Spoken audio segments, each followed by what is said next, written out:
students, welcome to my class. Students, we are doing chapter 10 microbes in human welfare. ਅਸੀਂ ਆਪਣੇ part 1 and part 2 video ਦੇ ਵਿੱਚ discuss ਕੀਤਾ ਸੀਗਾ role of microbes in household products and role of microbes in industrial products. ਅੱਜ ਅਸੀਂ ਆਪਣੇ video ਦੇ ਵਿੱਚ ਡਿਸਕਸ ਕਰਾਂਗੇ microbes in sewage treatment. Sewage treatment ਵਿੱਚ ਮਾਈਕਰੋਬਸ ਦਾ ਕੀ ਰੋਲ ਹੈ ਤੇ ਇਹ ਕਰਨ ਤੋਂ ਪਹਿਲਾਂ ਹੀ ਪਤਾ ਹੋਣਾ ਜ਼ਰੂਰੀ ਹੈ ਕਿ ਸੀਵੇਜ ਹੈ ਕੀ। What is sewage? Sewage is the municipal waste water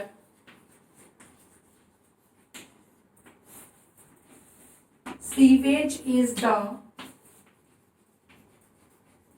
municipal wastewater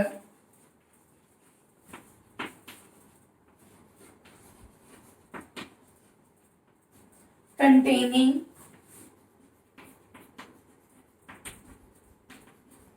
large quantities of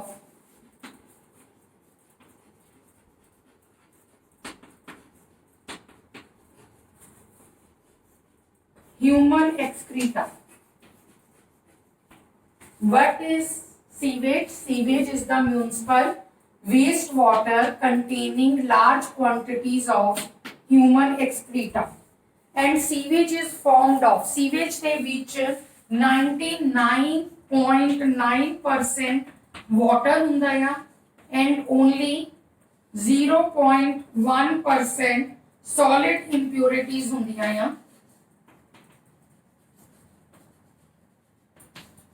Sewage has 99.9% water and 0.1% of solid impurities. What are solid impurities?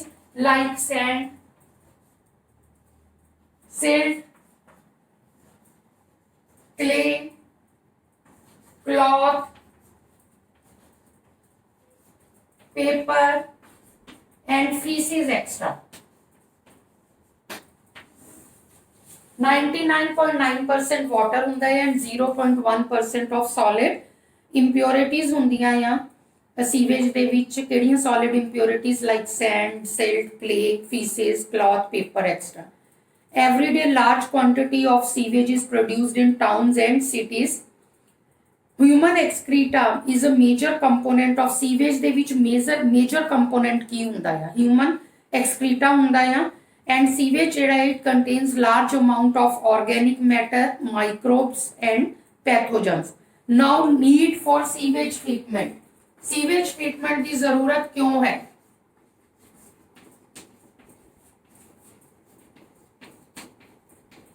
Need of sewage treatment. जेड़ा sewage हैगा it cannot be discharged into the natural water bodies like rivers, streams, etc. because it not only contain human excreta and other organic matter but a number of pathogenic microorganisms too. ठीक है, जेड़ा sewage हैगा या इनू directly ही water bodies like river streams दे विच नहीं डिस्चार्ज करना चाहिए क्योंकि जेड़ा सीवेज हैगा या ओदे विच large number of pathogenic micro organisms भी प्रेजेंट हुंदे आ। Pathogenic micro organisms disease causing micro organism और जे sewage having the pathogenic micro organisms ਨੂੰ ਡਾਇਰੈਕਟਲੀ ਵਾਟਰ ਬੋਡੀਜ਼ ਦੇ ਵਿੱਚ ਡਿਸਚਾਰਜ ਕਰ ਦਿੱਤਾ ਜਾਵੇ ਤਾਂ ਉਹਦੇ ਨਾਲ ਕੀ ਹੈਗਾ ਆ ਕਿ ਫਿਰ ਉਸ ਵਾਟਰ ਨੂੰ ਜੇ ਹਿਊਮਨ ਕੰਜ਼ਿਊਮ ਕਰਦਾ ਹੈਗਾ ਆ ਤਾਂ ਉਹਨੂੰ ਵਾਟਰ ਬੋਰਨ ਡਿਜ਼ੀਜ਼ਸ ਹੋ ਸਕਦੀਆਂ। Before disposal sewage has to be treated in sewage treatment plants. Sewage treatment plants.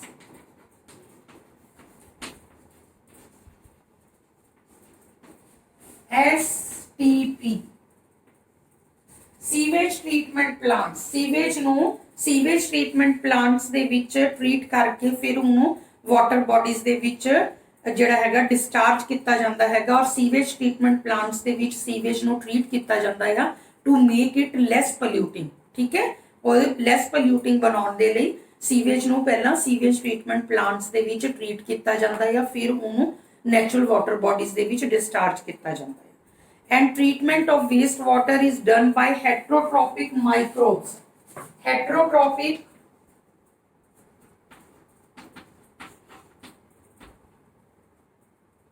ਹੈਟਰੋਟ੍ਰੋਪਿਕ micro organisms ਦੀ ਮਦਦ ਦੇ ਨਾਲ ਸੀਵੇਜ ਜਿਹੜਾ ਹੈਗਾ ਆ ਉਹਨੂੰ ट्रीट किया जाता है और जिहड़े ये हेटरोट्रोपिक माइक्रोब्स है they are naturally present in the sewage. हुण सीवेज ट्रीटमेंट जिहड़ा है it is carried out in two stages. Two stages दे विच सीवेज ट्रीटमेंट जिहड़ा है वो किया जाता है और टू स्टेजेस किहड़ियां हैगियां। नंबर 1 इज टू स्टेजेस दे विच सीवेज ट्रीटमेंट किया जाता है। Number 1 is primary treatment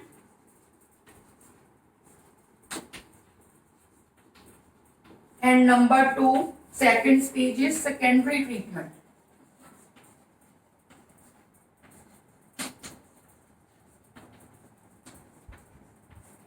first one is primary treatment. Primary treatment जिहड़ा है it is also known as physical treatment भी इहनूं कहंदे हैं।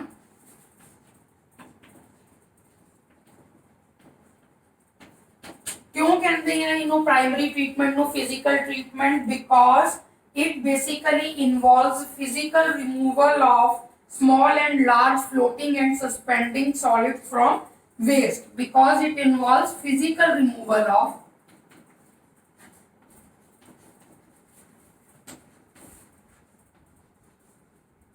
small and large floating and suspended solids from waste।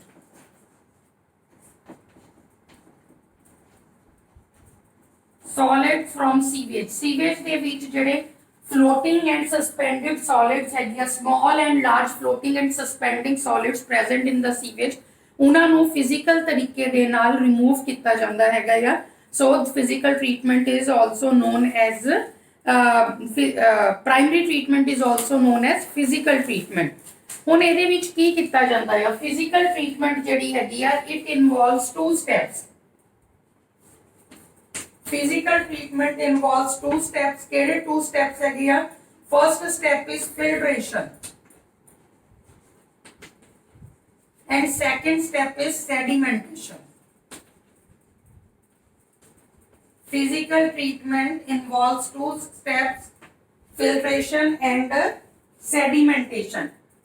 ਫਿਲਟ੍ਰੇਸ਼ਨ ਦੇ ਵਿੱਚ ਕੀ ਕੀਤਾ ਜਾਂਦਾ ਹੈਗਾ ਆ ਕਿ ਜਿਹੜੀ ਸੀਵੇਜ ਦੇ ਵਿੱਚ ਫਲੋਟਿੰਗ ਡੈਬਰੀਜ਼ ਪ੍ਰੈਜ਼ੈਂਟ ਹੁੰਦੀਆਂ ਹੈਗੀਆਂ ਆ ਉਹਨਾਂ ਨੂੰ through wire mesh screens, small pore filters ਹੁੰਦੇ ਹੈਗੇ ਆ, ਉਹਨਾਂ ਦੀ ਮਦਦ ਦੇ ਨਾਲ ਜਿਹੜੀ ਫਲੋਟਿੰਗ ਡੈਬਰੀਜ਼ ਹੈਗੀਆਂ ਉਹਨਾਂ ਨੂੰ ਫਿਲਟ੍ਰੇਸ਼ਨ ਟੈਕਨੀਕ ਦੇ ਨਾਲ ਸੀਵੇਜ ਦੇ ਵਿੱਚੋਂ ਰਿਮੂਵ ਕੀਤਾ ਜਾਂਦਾ ਹੈ।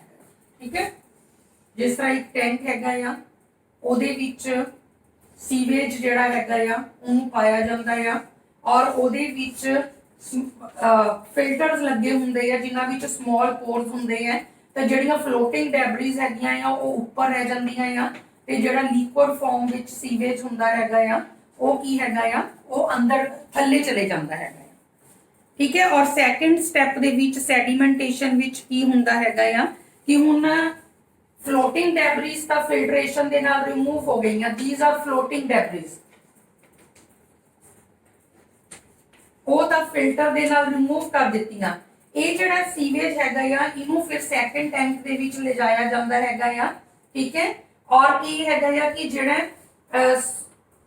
ਸੋਇਲ ਐਂਡ ਸਮਾਲ ਪੈਬਲਸ ਹੈਗੇ ਆ ਜਦੋਂ ਸੀਵੇਜ ਨੂੰ ਇਹਦੇ ਵਿੱਚ ਪਾਇਆ ਜਾਂਦਾ ਹੈਗਾ ਆ ਤੇ soil and small pebbles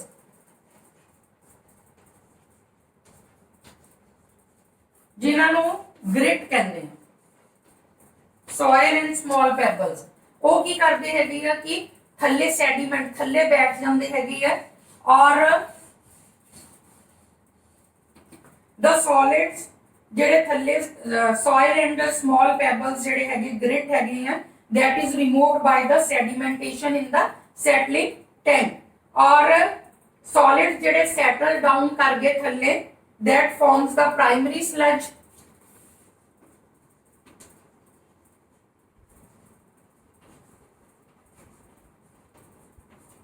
known as sediment।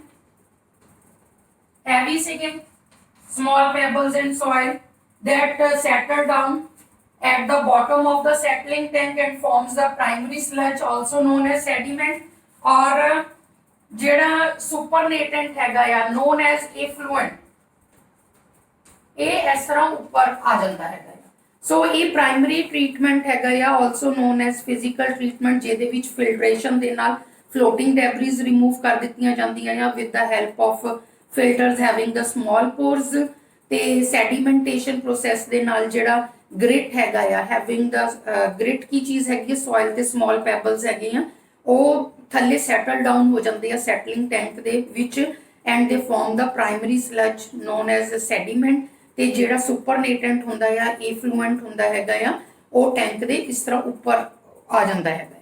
ਤੇ ਫਿਰ ਇਹ ਜਿਹੜਾ ਇਫਲੂਐਂਟ ਹੈਗਾ ਆ, ਇਹਨੂੰ ਪ੍ਰਾਇਮਰੀ ਟੈਂਕ ਤੋਂ ਫਿਰ ਸੈਕੰਡਰੀ ਟ੍ਰੀਟਮੈਂਟ ਦੇ ਲਈ ਅੱਗੇ ਲੈ ਕੇ ਜਾਇਆ ਜਾਂਦਾ ਹੈ। ਹੁਣ ਅਸੀਂ ਡਿਸਕਸ ਕਰਾਂਗੇ secondary treatment.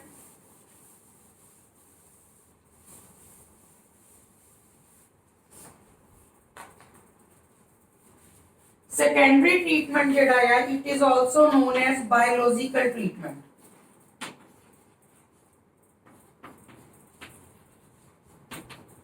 Because it involves the use of microorganisms. Because it involves the use of microorganisms or microbes for the treatment of sewage, so secondary treatment is known as biological treatment. ਜਿਹੜਾ ਹੁਣ primary ਇਫਲੂਐਂਟ ਹੈ, primary tank ਦੇ ਵਿੱਚ ਅਸੀਂ settle down ਕਰਕੇ soil and ਜਿਹੜੇ ਪੈਬਲਸ ਹੈਗੇ ਉਹ ਸੈਟਲ ਡਾਊਨ ਹੋ ਗਏ, ਤੇ ਜਿਹੜਾ ਉੱਪਰ ਇਫਲੂਐਂਟ ਹੈ, ਪ੍ਰਾਇਮਰੀ ਇਫਲੂਐਂਟ ਸਾਨੂੰ ਜਿਹੜਾ ਸੀਵੇਜ ਟ੍ਰੀਟਮੈਂਟ ਪਲਾਂਟ ਦੇ ਵਿੱਚ ਮਿਲਿਆ ਆ, that primary effluent is passed into the large aeration tank. Large aeration tank ਹੈਗਾ ਆ, ਉਹਦੇ ਵਿੱਚ ਪ੍ਰਾਇਮਰੀ ਇਫਲੂਐਂਟ ਨੂੰ ਪਾਇਆ ਜਾਂਦਾ ਆ। Primary effluent is passed into the large aeration tanks, और इन्हां large aeration tanks ਦੇ ਵਿੱਚ mechanical agitators ਲੱਗੇ ਹੋਏ ਹੁੰਦੇ ਆ, ਜਿਹੜੇ ਕੀ ਕਰਦੇ ਆ, ਮਕੈਨੀਕਲੀ ਜਿਹੜਾ ਪ੍ਰਾਇਮਰੀ ਇਫਲੂਐਂਟ ਹੈ ਉਹਨੂੰ ਮਕੈਨੀਕਲੀ ਐਜੀਟੇਟ ਕਰਦੇ ਹੈਗੇ ਆ, ਠੀਕ ਹੈ। ਔਰ air supply is pumped into it, ਔਰ ਇਹਦੇ ਵਿੱਚ 에ਅਰ ਸਪਲਾਈ ਜਿਹੜੀ ਹੈਗੀ ਹੈ ਉਹ ਇਹਦੇ ਵਿੱਚ ਪੰਪ ਕੀਤੀ ਜਾਂਦੀ ਹੈਗੀ ਹੈ, ਔਰ ਜਿਹੜੇ ਪ੍ਰਾਇਮਰੀ ਇਫਲੂਐਂਟ ਨੂੰ ਮਕੈਨੀਕਲੀ ਤਰੀਕੇ ਦੇ ਨਾਲ ਐਜੀਟੇਟ ਕੀਤਾ ਜਾਂਦਾ, ਔਰ ਜਿਹੜੀ 에ਅਰ ਸਪਲਾਈ ਕੀਤੀ ਜਾਂਦੀ ਹੈ ਉਹ 에ਅਰ ਕੀ ਕਰਦੀ ਹੈ, that help in the growth of the useful aerobic microbes, ਠੀਕ ਹੈ। ਐਰੋਬਿਕ ਮਾਈਕਰੋਬਸ ਦੀ ਗਰੋਥ ਵਿੱਚ ਹੈਲਪ ਕਰਦੀ ਹੈ, ਤੇ ਉਹਦੇ ਨਾਲ ਕੀ ਹੁੰਦਾ ਆ, 에ਅਰ ਦੀ ਹੈਲਪ ਦੇ ਨਾਲ ਐਰੋਬਿਕ ਮਾਈਕਰੋਬਸ ਜਿਹੜੇ ਆ they grow rapidly and forms the flocs. Aerobic microbe ਜਦੋਂ ਰੈਪਿਡਲੀ ਗਰੋ ਕਰਦੇ ਆ ਤੇ ਉਹ ਫਲੌਕਸ ਬਣਾਉਂਦੇ ਆ। ਹੁਣ ਫਲੌਕਸ ਕੀ ਹੈ? Flocs are the masses of bacteria associated with fungal filaments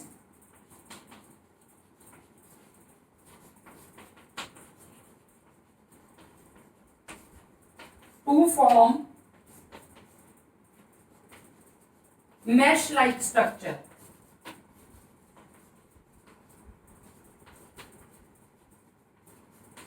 Primary effluent ਦੇ ਵਿੱਚ ਜਦੋਂ 에ਅਰ ਪੰਪ ਕੀਤੀ ਜਾਂਦੀ ਹੈ ਤਾਂ 에ਅਰ ਕੀ ਕਰਦੀ ਹੈ, ਐਰੋਬਿਕ ਮਾਈਕਰੋ ਆਰਗੇਨਿਜ਼ਮਸ ਦੀ ਗਰੋਥ ਨੂੰ ਵਿੱਚ ਹੈਲਪ ਕਰਦੀ ਹੈ, ਜਿਹਦੇ ਨਾਲ aerobic micro organisms rapidly grow ਕਰਦੇ ਆ ਤੇ ਉਹ ਫਲੌਕਸ ਬਣਾਉਂਦੇ ਆ।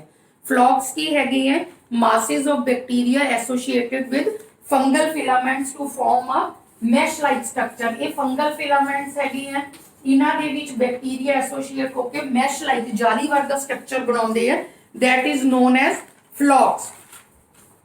ਹੁਣ ਇਹ ਜਿਹੜੇ ਗਰੋਇੰਗ ਮਾਈਕਰੋਬਸ ਹੈਗੇ ਆ, ਇਹ ਕੀ ਕਰਦੇ ਆ, ਦੇ ਕੰਜ਼ਿਊਮ ਦਾ ਆਰਗੈਨਿਕ ਮੈਟਰ ਨੂੰ ਕੰਜ਼ਿਊਮ ਕਰਦੇ ਹੈਗੇ and reduce the biochemical oxygen demand.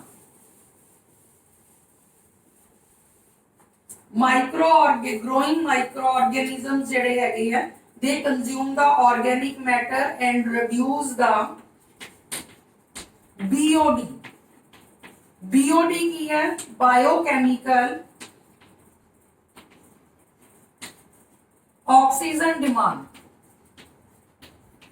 Biochemical oxygen demand ਨੂੰ ਰਿਡਿਊਸ ਕਰ ਦਿੰਦੇ ਆ ਜਦੋਂ growing micro organisms organic matter present ਇਨ ਦਾ ਸੀਵੇਜ ਨੂੰ ਕੰਜ਼ਿਊਮ ਕਰਦੇ ਆ, ਤੇ ਉਹ ਬਾਇਓਕੈਮੀਕਲ ਆਕਸੀਜਨ ਡਿਮਾਂਡ ਨੂੰ ਰਿਡਿਊਸ ਕਰ ਦਿੰਦੇ।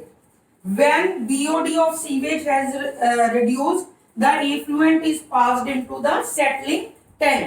ਜਦੋਂ ਸੀਵੇਜ ਦਾ BOD biological oxygen demand reduce ਹੋ ਜਾਂਦਾ ਹੈ, ਘਟ ਜਾਂਦਾ ਹੈ, ਫਿਰ ਉਸ ਤੋਂ ਬਾਅਦ ਜਿਹੜਾ ਇਫਲੂਐਂਟ ਆ ਉਹਨੂੰ ਸੈਟਲਿੰਗ ਟੈਂਕ ਦੇ ਵਿੱਚ ਪਾਸ ਕੀਤਾ ਜਾਂਦਾ ਹੈਗਾ ਆ। ਔਰ ਸੈਟਲਿੰਗ ਟੈਂਕ ਦੇ ਵਿੱਚ ਕੀ ਹੁੰਦਾ, ਜਿਹੜੇ ਬੈਕਟੀਰੀਅਲ ਫਲੌਕਸ ਹੈਗੇ ਆ ਦੇ ਸੈਟਲ ਡਾਊਨ, ਠੀਕ ਹੈ, and the sediment is known as activated sludge. Settling tank ਦੇ ਵਿੱਚ ਜਿਹੜੇ ਬੈਕਟੀਰੀਅਲ ਫਲੌਕਸ ਹੈਗੇ ਆ ਦੇ ਸੈਟਲ ਡਾਊਨ, ठीक है, and sediment and is called as activated sludge। small part of the sludge is used as, ਇਹ ਜਿਹੜਾ activated sludge ਹੈਗਾ ਜਿਹੜਾ settle down ਹੋ ਗਿਆ settling tank ਦੇ ਵਿੱਚ, ਠੀਕ ਹੈ, ਇਹਦੇ ਵਿੱਚ bacterial flocks ਹੈਗੇ ਆ ਤੇ ਉਹਦੇ ਵਿੱਚੋਂ small part ਜਿਹੜਾ ਆ it is used as inoculum। inoculum ਅਸੀਂ ਕੀਤਾ ਹੀ ਹੋਇਆ starter, ਠੀਕ ਹੈ, ਇਨੋਕੂਲਮ ਦੇ ਤੌਰ ਤੇ ਯੂਜ਼ ਕੀਤਾ ਜਾਂਦਾ ਹੈ ਏਰੀਏਸ਼ਨ ਟੈਂਕ ਦੇ ਵਿੱਚ, ਠੀਕ ਹੈ, ਔਰ ਜਿਹੜਾ ਰਿਮੇਨਿੰਗ ਪਾਰਟ ਹੈਗਾ ਆ, ਠੀਕ ਹੈ, it is passed into the large tanks called as anaerobic sludge digester।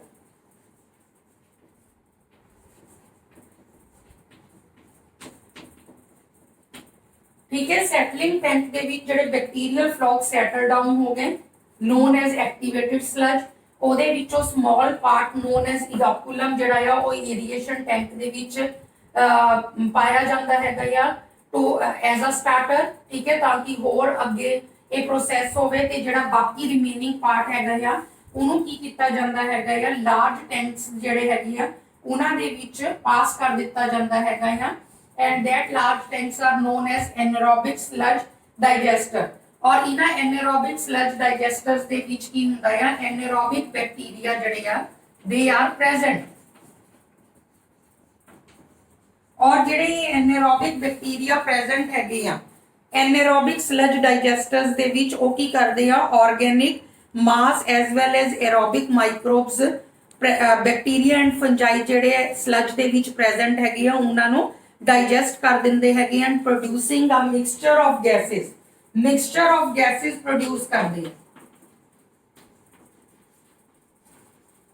ਕਿਹੜੀਆਂ gases carbon dioxide, methane and hydrogen sulfide, ठीक है। anaerobic bacteria present in the anaerobic sludge digesters, they digest the organic mass as well as the aerobic microbes, bacteria and fungi present in the sludge and produce a mixture of gases carbon dioxide, methane and hydrogen sulfide which forms the biogas।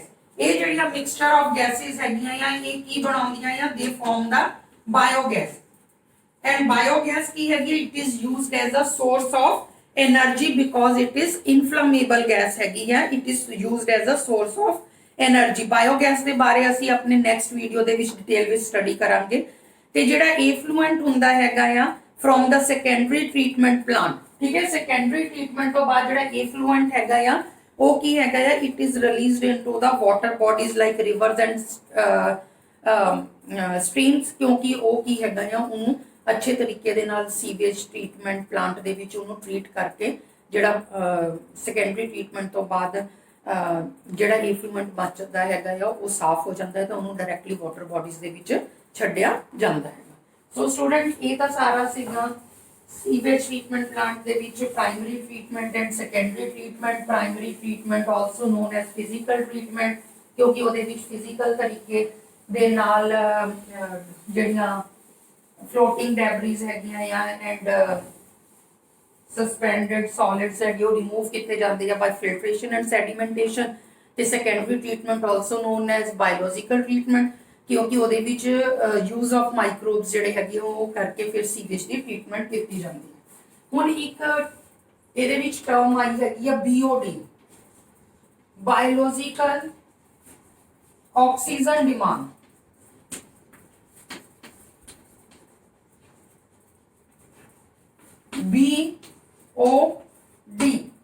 BOD refers to the ਇੱਥੇ ਮੈਂ definition ਲਿਖ ਰਹੀ ਹਾਂ biological oxygen demand the. BOD refers to the amount of oxygen consumed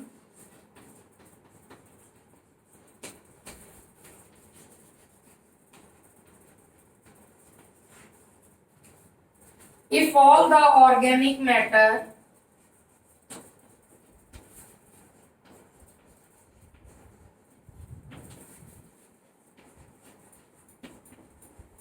in 1 liter of water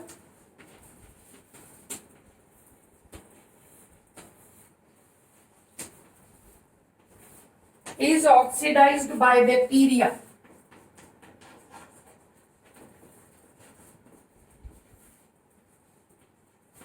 What is biological oxygen demand? BOD. ਇਹਦੀ definition ਹੈਗੀ ਆ BOD refers to the amount of oxygen consumed if all the organic matter in 1 liter of water is oxidized by bacteria. 1 liter of ਜਿਹੜਾ water ਹੈਗਾ sewage water ਉਹਦੇ ਵਿੱਚ ਜਿੰਨਾ organic matter ਹੈਗਾ ਆ ਠੀਕ ਹੈ ਉਹ ਬੈਕਟੀਰੀਆ ਨੂੰ ਆਕਸੀਡਾਈਜ਼ ਕਰ ਰਿਹਾ ਹੈ ਤੇ ਜਿੰਨੇ ਅਮਾਉਂਟ ਆਫ ਆਕਸੀਜਨ ਕੰਜ਼ਿਊਮ ਹੁੰਦੀ ਹੈ ਉਹਨੂੰ BOD ਬਾਇਓਲੋਜੀਕਲ ਆਕਸੀਜਨ demand ਕਹਿੰਦੇ ਆ. BOD measures the amount of organic matter in water by measuring the rate of oxygen uptake by microbes. Higher BOD indicates more polluting water. ਜੇ high BOD ਹੈਗੀ ਹੈ it means ਕੀ ਹੈਗਾ ਆ water ਜਿਹੜਾ ਹੈਗਾ ਆ ਉਹ ਜ਼ਿਆਦਾ polluted ਹੈਗਾ ਆ more polluting water. Higher BOD means more polluting water. So the sewage water is treated till the BOD is reduced. Sewage water ਨੂੰ ਉਦੋਂ ਤੱਕ sewage treatment plants ਦੇ ਵਿੱਚ treat ਕੀਤਾ ਜਾਂਦਾ ਆ ਜਦੋਂ ਤੱਕ ਕਿ BOD ਜਿਹੜੀ ਆ ਉਹ reduce ਨਾ ਹੋ ਜਾਵੇ. The greater the BOD of waste water, the more is the amount of organic matter in water. ਠੀਕ ਹੈ greater ਹੈ BOD ਜੇ ਵਾਟਰ ਵੇਸਟ ਵਾਟਰ ਦੇ ਵਿੱਚ ਇਟ ਮੀਨਸ ਉਹਦੇ ਵਿੱਚ ਆਰਗੈਨਿਕ ਮੈਟਰ ਜਿਹੜਾ ਹੈਗਾ ਆ ਉਹਦੀ ਅਮਾਉਂਟ ਜ਼ਿਆਦਾ ਹੈਗੀ ਆ so more is the pollution potential. The waste water having high amounts of organic waste has high BOD because the microbes require more oxygen to consume to decompose the organic matter or to decompose organic matter, which decreases the amount of dissolved oxygen in the water body. This shows that BOD has direct relationship with the organic matter. BOD ਹੈ ਜਿਹੜਾ ਉਹਦਾ direct relationship ਹੈਗਾ ਆ organic matter ਦੇ ਨਾਲ and BOD the inverse relationship ਹੈਗਾ with dissolved oxygen. ਜੇ high BOD ਹੈਗਾ it means waste water ਵਿੱਚ high amount of organic matter ਹੈਗਾ ਆ and BOD ਦਾ ਜਿਹੜਾ ਆ ਉਹ oxygen ਦੇ ਨਾਲ ਜਿਹੜਾ ਹੈਗਾ dissolved oxygen in water ਦੇ ਨਾਲ ਉਹਦੇ ਨਾਲ inverse relationship ਹੈਗਾ. high BOD means dissolved water ਦੇ ਵਿੱਚ less ਜਿਹੜਾ ਹੈਗਾ ਆ ਉਹ water ਦੇ ਵਿੱਚ dissolved oxygen ਜਿਹੜੀ ਆ ਉਹ less ਹੈਗੀ ਆ. A sharp decline in BOD causes increased fish mortality. ਜੇ BOD ਦੇ ਵਿੱਚ ਬਹੁਤ ਤੇਜ਼ੀ ਦੇ ਨਾਲ sharp decline ਕਮੀ ਆ ਰਹੀ ਹੈ ਤਾਂ ਉਹਦੇ ਨਾਲ ਕੀ ਆ water bodies ਦੇ ਵਿੱਚ ਜਿਹੜੀਆਂ fishes present ਹੈਗੀਆਂ ਉਹਨਾਂ ਦੀ mortality rate ਜਿਹੜਾ increase death rate increase ਹੁੰਦਾ ਹੈਗਾ. ਸੋ BOD ਜਿੰਨਾ increase ਹੋਵੇਗਾ dissolved oxygen in water ਉਨਾ ਹੀ decrease ਹੋਵੇਗਾ. ਜੇ BOD increase ਹੋਏਗਾ it means ਕੀ ਆ dissolved oxygen in waste water ਉਨਾ ਹੀ decrease ਹੋਵੇਗਾ ਕਿਉਂਕਿ ਮਾਈਕਰੋ ਆਰਗੈਨਿਜ਼ਮਸ ਕੀ ਕਰਦੇ ਆ ਉਹ ਆਕਸੀਜਨ ਯੂਜ਼ ਕਰਕੇ ਆਰਗੈਨਿਕ ਮੈਟਰ ਨੂੰ ਡੀਕੰਪੋਜ਼ ਕਰਦੇ ਹੈਗੇ. ਹੁਣ due to urbanization and increasing human population ਠੀਕ ਹੈ ਜਿਵੇਂ ਜਿਵੇਂ ਹਿਊਮਨ ਪੋਪੂਲੇਸ਼ਨ ਵੱਧ ਰਹੀ ਹੈ ਅਰਬਨਾਈਜੇਸ਼ਨ ਸ਼ਹਿਰੀਕਰਨ ਦਾ ਵਿਕਾਸ ਹੋ ਰਿਹਾ ਹੈਗਾ ਆ ਤਾਂ ਸੀਵੇਜ ਜਿਹੜਾ ਹੈਗਾ ਆ ਉਨਾ ਹੀ ਜ਼ਿਆਦਾ ਮਾਤਰਾ ਦੇ ਵਿੱਚ ਜਿਹੜਾ ਹੈਗਾ ਪ੍ਰੋਡਿਊਸ ਹੋ ਰਿਹਾ ਹੈਗਾ ਆ ਪਰ ਸੀਵੇਜ ਟ੍ਰੀਟਮੈਂਟ ਪਲਾਂਟਸ ਜਿਹੜੇ ਹੈਗੇ ਆ ਉਹ ਇੰਨੇ ਨਹੀਂ ਹੈਗੇ ਉਸ ਸੀਵੇਜ ਦੀ ਟ੍ਰੀਟਮੈਂਟ ਕਰਨ ਦੇ ਲਈ to treat all the quantity of sewage produced. ਇਸ ਕਰਕੇ ਕੀ ਹੈਗਾ ਆ ਕਿ ਜਿਹੜਾ ਅਨਟ੍ਰੀਟਡ ਸੀਵੇਜ ਹੈਗਾ ਉਹਨੂੰ directly water bodies like river streams ਦੇ ਵਿੱਚ ਛੱਡ ਦਿੱਤਾ ਜਾਂਦਾ ਹੈਗਾ ਆ which leads to the pollution of the water bodies. ਔਰ ਜਦੋਂ ਵਾਟਰ ਬੋਡੀਜ਼ ਵਾਟਰ ਦੀ ਪੋਲਿਊਸ਼ਨ ਹੁੰਦੀ ਆ ਤਾਂ ਉਹਦੇ ਨਾਲ ਜਿਹੜੀਆਂ ਵਾਟਰ ਬੋਰਨ ਡਿਜ਼ੀਜ਼ਸ ਹੈਗੀਆਂ ਆ ਉਹ ਇਨਕਰੀਜ਼ ਹੁੰਦੀਆਂ ਹੈ. So students this is all about sewage treatment plant. ਹੁਣ ਅਸੀਂ ਦੋ ਛੋਟੇ ਛੋਟੇ ਟੌਪਿਕਸ ਡਿਸਕਸ ਕਰਾਂਗੇ Yamuna action plan and Ganga action plan.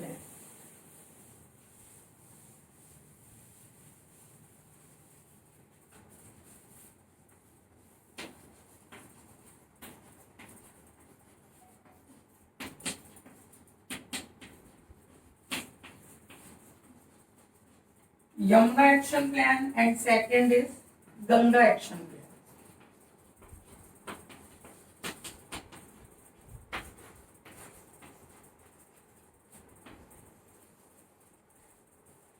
First we will discuss Yamuna action plan. About 58% of the Delhi sewage is discharged into the Yamuna river ਦੇ ਵਿੱਚ ਦਿੱਲੀ ਦਾ ਜਿਹੜਾ 58% sewage ਹੈਗਾ ਆ ਉਹ ਡਿਸਚਾਰਜ ਕਰ ਦਿੱਤਾ ਜਾਂਦਾ ਹੈਗਾ ਆ in Yamuna river without treatment domestic and industrial waste ਜਿਹੜਾ ਹੈਗਾ ਆ ਉਹ ਡਾਇਰੈਕਟਲੀ ਯਮੁਨਾ ਰਿਵਰ ਦੇ ਵਿੱਚ ਡਿਸਚਾਰਜ ਕਰ ਦਿੱਤਾ ਜਾਂਦਾ ਆ ਐਂਡ ਯਮੁਨਾ ਐਕਸ਼ਨ ਪਲਾਨ ਜਿਹੜਾ ਹੈਗਾ ਆ YAP ਯਮੁਨਾ ਐਕਸ਼ਨ ਪਲਾਨ ਇਹ ਕੀ ਹੈਗਾ it is bilateral project between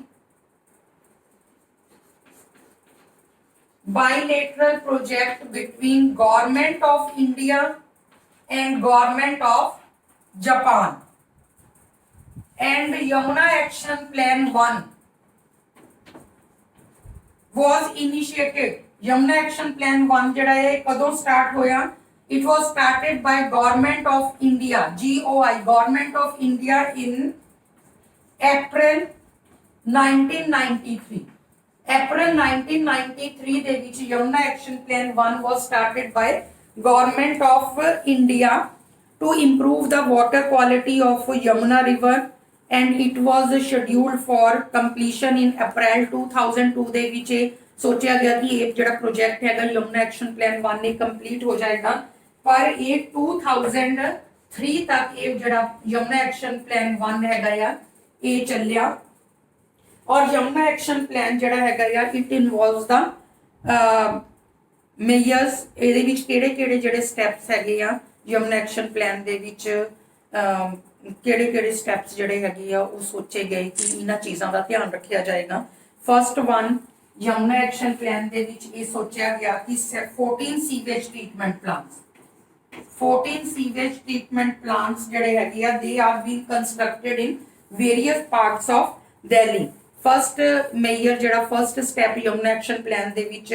ਇਹ ਚੱਕਿਆ ਗਿਆ ਕਿ ਦਿੱਲੀ ਦੇ ਵਿੱਚ 14 ਸੀਵੇਜ ਟ੍ਰੀਟਮੈਂਟ ਪਲਾਂਟਸ ਜਿਹੜੇ ਹੈਗੇ ਆ ਉਹ ਬਣਾਏ ਗਏ ਸੀਵੇਜ ਟ੍ਰੀਟਮੈਂਟ ਦੇ ਲਈ and second arrangement would be made for proper treatment of Panipat cooperative sugar and distillery units before their discharge Panipat sugar cooperative और डिस्टिलरी ਜਿਹੜੀ यूनिट ਸੀਗੀਆਂ ਪਾਨੀਪਤ ਦੀਆਂ ਉਹਨਾਂ ਦੇ ਵਿੱਚ ਸੈਕੰਡ ਸਟੈਪ ਦੇ ਵਿੱਚ ਇਹ ਸੀਗਾ ਕਿ ਉਹਨਾਂ ਵਿੱਚੋਂ ਜਿਹੜਾ ਵੀ ਸੀਵੇਜ ਨਿਕਲ ਰਿਹਾ ਹੈਗਾ ਆ ਉਹਨੂੰ ਵਾਟਰ ਬਾਡੀਜ਼ ਦੇ ਵਿੱਚ ਡਿਸਪੋਜ਼ ਆਫ ਕਰਨ ਤੋਂ ਪਹਿਲਾਂ ਉਹਨਾਂ ਦੇ ਪ੍ਰੋਪਰ ਤਰੀਕੇ ਦੇ ਨਾਲ ਉਹਨਾਂ ਦਾ ਟ੍ਰੀਟਮੈਂਟ ਕੀਤਾ ਜਾਵੇ ਐਂਡ ਥਰਡ ਸਟੈਪ ਸੀਗਾ to ensure that no effluents from NFL Panipat flow into the river Panipat National Fertilizer Limited chemical factory हैगी पानीपत दे विच कि ओदे विचों जेड़ा भी एफ्लुएंट्स निकलदे हैगे आ उन्हां नूं जेड़ा रिवर दे विच डिस्चार्ज ना किया जावे एंड फोर्थ स्टेप सीगा to ensure that the forthcoming Panipat refinery treats its effluents to desired level and uses the same for irrigation and fourth step ये सीगा कि जेड़ा पानीपत रिफाइनरी हैगी ਉਹਦੇ ਵਿੱਚੋਂ ਜਿਹੜੇ ਇਨਫਲੂਐਂਸ ਹੈਗੇ ਆ ਉਹਨਾਂ ਨੂੰ ਪ੍ਰੋਪਰ ਤਰੀਕੇ ਦੇ ਨਾਲ ਉਹਨਾਂ ਦਾ ਟ੍ਰੀਟਮੈਂਟ ਕੀਤਾ ਜਾਵੇ ਠੀਕ ਹੈ ਉਹਨਾਂ ਨੂੰ ਸਾਫ਼ ਕੀਤਾ ਜਾਵੇ ਫਿਰ ਉਹਨਾਂ ਨੂੰ ਇਰੀਗੇਸ਼ਨ ਪਰਪਸ ਦੇ ਲਈ ਜਿਹੜਾ ਹੈਗਾ ਆ ਖੇਤਾਂ ਦੀ ਸਿੰਚਾਈ ਕਰਨ ਦੇ ਲਈ ਉਹਨੂੰ ਯੂਜ਼ ਕੀਤਾ ਜਾਵੇ फिर उस तो बाद ये तो सीगा यमुना एक्शन प्लान 1 फिर यमुना एक्शन प्लान 2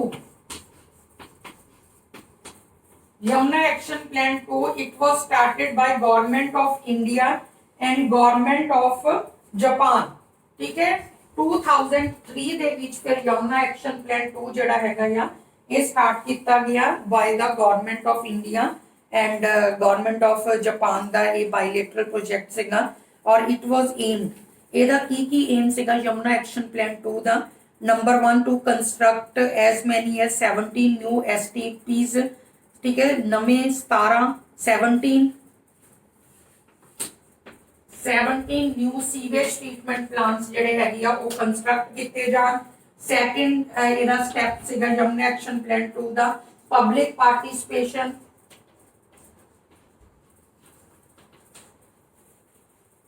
ਲੋਕਾਂ ਦੀ ਪਾਰਟਿਸਿਪੇਸ਼ਨ ਜਿਹੜੀ ਹੈਗੀ ਆ ਉਹ ਕਰਵਾਈ ਜਾਵੇ। And third is awareness activities ਜਿਹੜੀਆਂ ਹੈਗੀਆਂ ਆ ਉਹ ਚਲਾਈਆਂ ਜਾਣ to aware the people. But even after expending so much money on both Yamuna Action Plan 1 and Yamuna Action Plan 2 have not yielded the desired results, ਇੰਨਾ ਜ਼ਿਆਦਾ huge amount of money ਇਹਨਾਂ projects ਤੇ ਖਰਚਣ ਤੋਂ ਬਾਅਦ ਵੀ ਕੋਈ ਇੰਨੇ ਵਧੀਆ ਜਿਹੜੇ ਰਿਜ਼ਲਟਸ ਹੈਗੇ ਆ ਉਹ ਸਾਹਮਣੇ ਨਹੀਂ ਆਏ। Even state government of India and Haryana admitted failure of Yamuna action plan. Haryana ਔਰ ਦਿੱਲੀ ਦੀ ਗਵਰਨਮੈਂਟ ਜਿਹੜੀ ਹੈਗੀ ਆ ਉਹਨਾਂ ਨੇ ਇਸ ਚੀਜ਼ ਨੂੰ ਅਸੈਪਟ ਕੀਤਾ ਕਿ ਹਾਂ ਇਹ ਜਿਹੜੇ ਯਮੁਨਾ ਐਕਸ਼ਨ ਪਲਾਨ ਜਿਹੜੇ ਹੈਗੇ ਆ ਇਹ ਇੰਨੇ ਕਾਮਯਾਬ ਨਹੀਂ ਹੋਏ। In 2011, Delhi government and center approved rupees 1656 crore for Yamuna Action Plan 3। 2011 ਦੇ ਵਿੱਚ ਯਮੁਨਾ ਐਕਸ਼ਨ ਪਲਾਨ 3 ਦੇ ਲਈ 1656 ਕਰੋੜ ਜਿਹੜਾ ਮਨੀ ਹੈਗੀ ਹੈ ਉਹ ਅਪਰੂਵ ਕੀਤੀ ਗਈ। ਔਰ ਇਸ ਯਮੁਨਾ ਐਕਸ਼ਨ ਪਲਾਨ 3 ਜਿਹੜਾ ਹੈ it targets the sewage treatment in Delhi। So student, this is all about Yamuna Action Plan. Now we will discuss the Ganga Action Plan.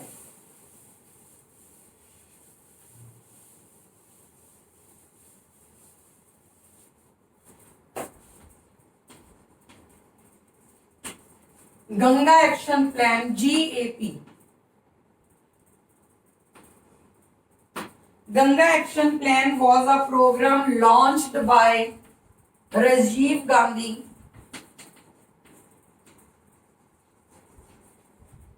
in April 1986। April 1986 ਦੇ ਵਿੱਚ ਰਾਜੀਵ ਗਾਂਧੀ ਦੁਆਰਾ ਗੰਗਾ ਐਕਸ਼ਨ ਪਲਾਨ ਲਾਂਚ ਕੀਤਾ ਗਿਆ। ਕਿਸ ਕਰਕੇ ਇਹ ਪਲਾਨ ਜਿਹੜਾ ਆ ਉਹ ਲਾਂਚ ਕੀਤਾ ਗਿਆ, ਬਣਾਇਆ ਗਿਆ?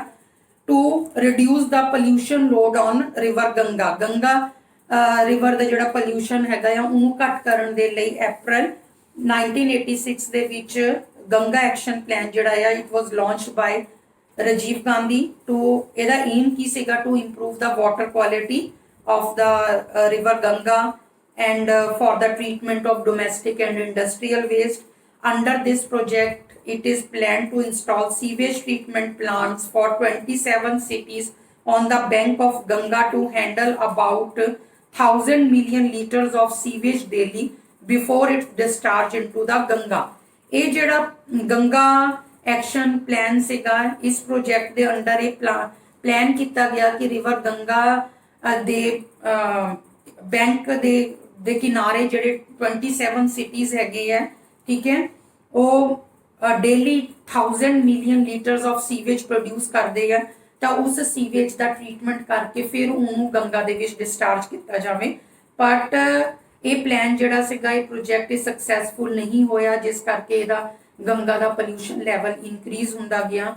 ਔਰ ਗੰਗਾ ਐਕਸ਼ਨ ਪਲਾਨ 2 ਜਿਹੜਾ ਸੀਗਾ,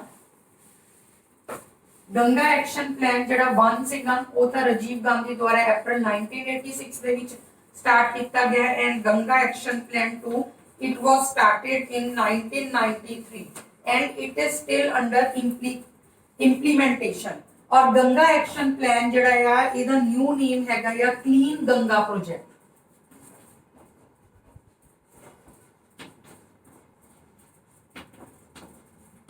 and it was launched in May 2015। The new name of Ganga Action Plan is Clean Ganga Project and it was launched in May 2015। And Prime Minister Narendra Modi, it made it his personal agenda and set a deadline. Ganga will be clean by 2019। It has now been extended to 2020। और ਜਿਹੜੇ ਸਾਡੇ ਮਾਨਯੋਗ ਪ੍ਰਧਾਨ ਮੰਤਰੀ ਸ਼੍ਰੀ ਨਰਿੰਦਰ ਮੋਦੀ ਜੀ ਹੈਗੇ ਉਹਨਾਂ ਨੇ ਇਸ ਪ੍ਰੋਜੈਕਟ ਨੂੰ ਆਪਣਾ ਪਰਸਨਲ ਏਜੰਡਾ ਬਣਾਉਂਦੇ ਹੋਏ ਇੱਕ ਡੈਡਲਾਈਨ ਸੈੱਟ ਕੀਤੀ ਕਿ 2019 ਤੱਕ ਗੰਗਾ ਜਿਹੜੀ ਹੈਗੀ ਉਹਨੂੰ ਬਿਲਕੁਲ ਸਾਫ਼ ਕਰ ਲਿਆ ਜਾਵੇਗਾ। ਪਰ ਹੁਣ ਇਹ ਜਿਹੜਾ ਹੈਗੀ ਆ ਡੈਡਲਾਈਨ ਜਿਹੜੀ ਹੈਗੀ ਆ ਇਹ 2020 ਜਿਹੜੀ ਹੈਗੀ ਉੱਥੇ ਐਕਸਟੈਂਡ ਕਰ ਦਿੱਤੀ ਗਈ ਹੈਗੀ। ਸੋ ਸਟੂਡੈਂਟਸ ਇਹ ਅੱਜ ਦਾ ਸਾਡਾ ਲੈਕਚਰ ਸੀਗਾ about the role of microbes in sewage treatment, ਜਿਹਦੇ ਵਿੱਚ ਅਸੀਂ ਪ੍ਰਾਇਮਰੀ ਐਂਡ ਸੈਕੰਡਰੀ ਟ੍ਰੀਟਮੈਂਟ ਬਾਰੇ ਡਿਸਕਸ ਕੀਤਾ। फिर ਅਸੀਂ ਬਾਇਓਲੋਜੀਕਲ ਆਕਸੀਜਨ ਡਿਮਾਂਡ ਬਾਰੇ ਡਿਸਕਸ ਕੀਤਾ and then we discuss about the Yamuna action plan and Ganga action plan. I hope students ਤੁਹਾਨੂੰ ਅੱਜ ਦਾ ਲੈਕਚਰ ਕਲੀਅਰ ਹੋ ਗਿਆ ਹੋਵੇਗਾ. Thank you so much for watching.